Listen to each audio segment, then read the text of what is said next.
Now, the extension of the functionality is really based on the attribute value pairs. And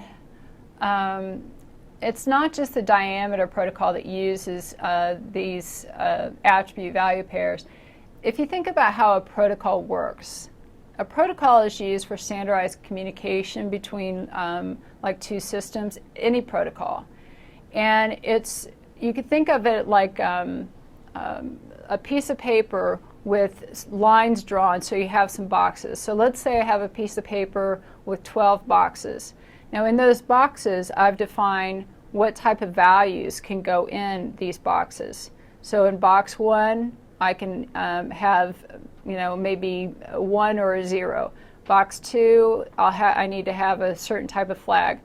So I have this piece of paper with this box, and when I send over the piece of paper to you, you fill in those boxes with whatever the empty variables are. So you take your information, you put it in those boxes, and you send it back, and then I interpret it.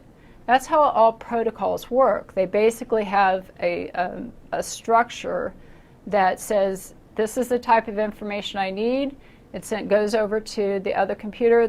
That computer puts that information in. It comes back, and then that information is read. So depending upon how many boxes you have will depend upon how much functionality that could take place. So where Kerberos really has it works off an 8-bit model, Diameter works off a 32-bit model. And what that means is it has a lot more boxes, which means you can have a lot different types of communication. And so it has boxes that can understand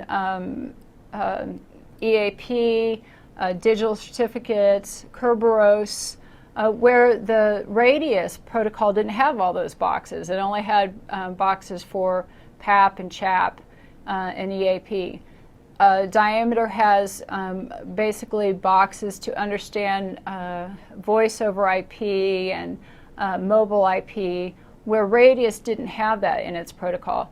So that's how Diameter has more functionality, because it works on a protocol that has a higher bit. It's a 32-bit model, and it has all of these what's called attribute value pairs, and that just means that it has in a box a specific label, and then the receiver is going to fill in that empty variable of what that information is.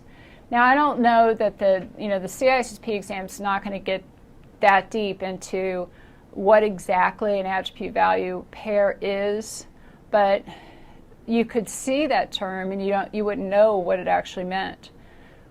So what you need to know about Diameter is that it is a centralized access control administration protocol. It is a successor to Radius. It has two parts to its protocol. It's got a base protocol, and then it's got extensions, which will allow the different types of technologies to use it. And it works on a peer-to-peer model. Those are the basic types of information you would need to know.